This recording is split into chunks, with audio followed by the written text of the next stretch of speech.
حدیث پاک میں ہے کہ ہر چیز کے لیے ایک راستہ ہوتا ہے اور جنت کا راستہ علم ہے۔ بسم اللہ الرحمن الرحیم۔ السلام علیکم ورحمۃ اللہ۔ پیارے بھائیوں، آج ہم سنیں گے ہیٹر کے سامنے نماز پڑھنا کیسا ہے، کیا نماز ہو جائے گی یا نہیں۔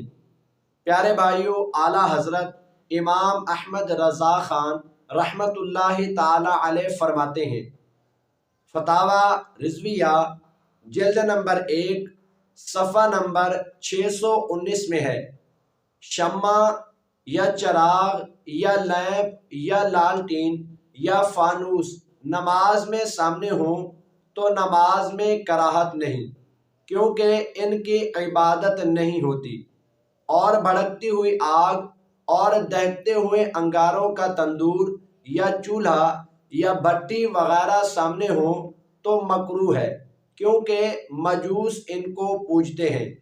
اسی طریقے سے فتاوی قاضی خان میں ہے، جلد نمبر 1 صفحہ نمبر 112 میں ہے، تندور یا ایسا چولہا جس میں بھڑکتی ہوئی آگ ہو تو اس کے سامنے نماز پڑھنا مکروہ ہے، کیونکہ یہ آگ کی عبادت کے مشابہ ہے، اور اگر نمازی کے سامنے چراغ یا لالٹین وغیرہ ہو تو کراہت نہیں، کیونکہ یہ آگ کی عبادت کے مشابہ نہیں۔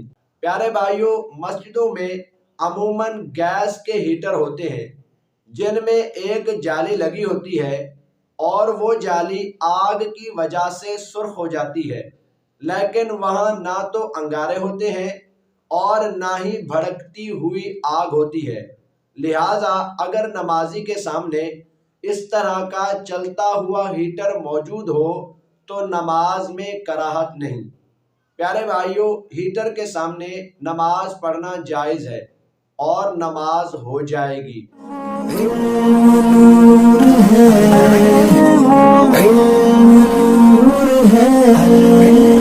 حدیث پاک میں ہے کہ ہر چیز کے لیے ایک راستہ ہوتا ہے اور جنت کا راستہ علم ہے۔